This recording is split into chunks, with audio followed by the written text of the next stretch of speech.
Hi, it's Kamon Reynolds. I'm here with an Apame 7-frame hive. We use this a lot for either raising queens, whether it's grafting into them and getting them to build queens out, or if it is for using as a mating nuke. But right now there's just one queen in it, and we treated this colony when it was broodless as we were going through a requeen with oxalic acid vapor. Wow, that looks great. And one of the things you'll notice is there's not a lot of bees on the outside of this, and that is primarily, even though it's super humid, because it's so insulated. It also has a screened bottom board built into it, and ventilation up in the top of it as well, so that's pretty nice. So let's get in here, see what their food stores are, and see if we need to do anything. So I can see capped honey in there. That is always a good sign. The population is really exciting. We are in the first week of August, and so we've had a dearth of nectar and ample pollen for a month and a half.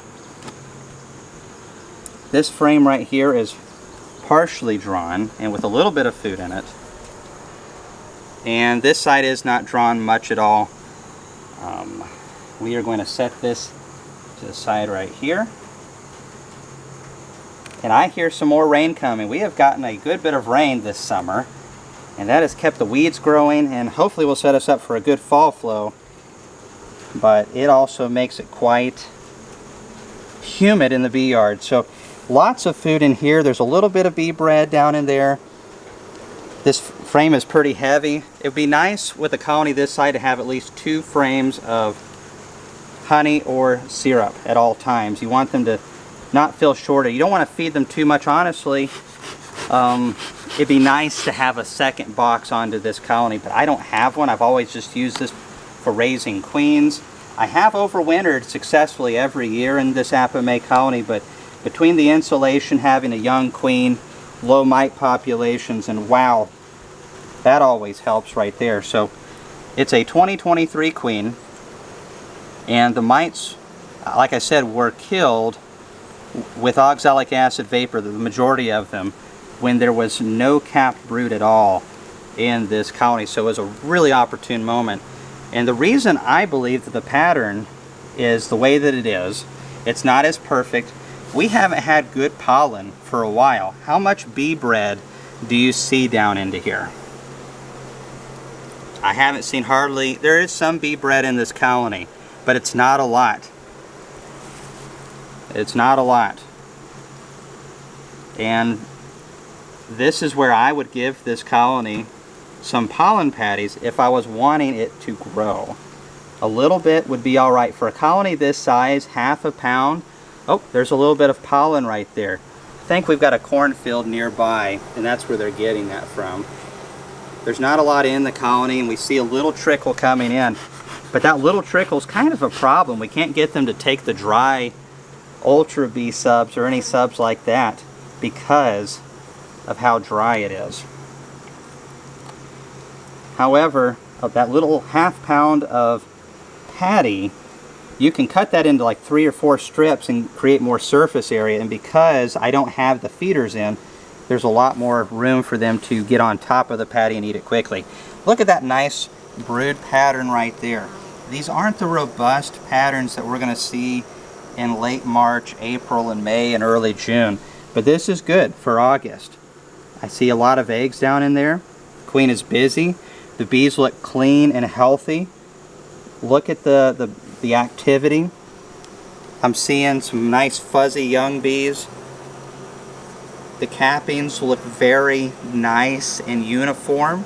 As the bees start getting sickly from whatever malady it might be, you start seeing discolored cappings where the bees just aren't as productive, and it starts to show. This is something that over time you'll begin to, you won't know exactly what's going on, but you'll know something's going on. Nice bunch of young larvae down in the bottom. That is great for August. This population staying strong, getting ready for that fall flow. Love it.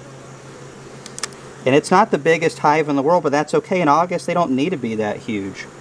Now, based off of what I'm seeing so far, I want to give them a little bit of sugar syrup. I want them to Know that there's a little bit coming in from me, and that'll help them not get too light and keep going that direction, because we might not get good nectar for another month. So I'm looking down here. This is the best frame of bee bread yet. That is really important. A little bit of food up towards the top. Kind of wondering if I can find her. It's getting late in the evening. Yeah, there's some good bee bread in there. But it takes about a pound of good pollen or bee bread to make a pound of bees, so gotta have that stuff. A couple of these bees' attitude. Oh.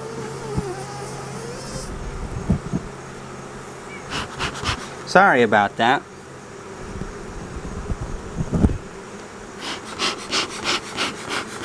These bees do not like that dead cat. It's very hairy.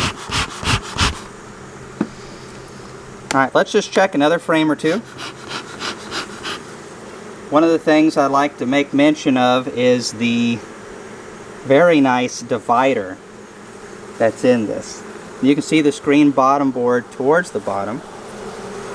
Well, I guess I don't have the screen pulled out. Good, I'm seeing a little bit more bee bread on this frame right here.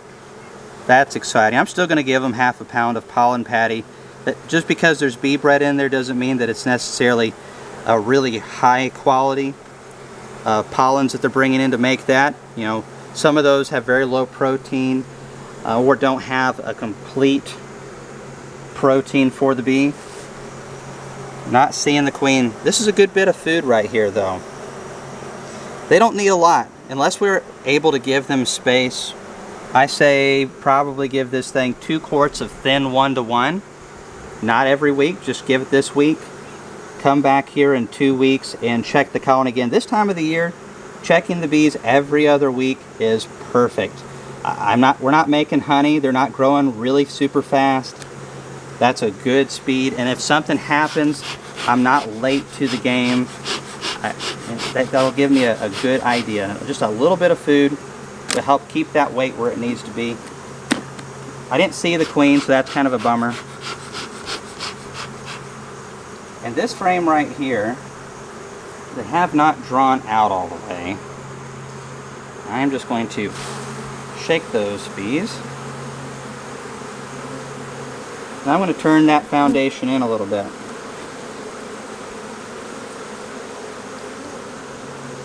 But a good looking hive. I'll put the patty on here later, and we'll see you in the next video. Thanks for watching.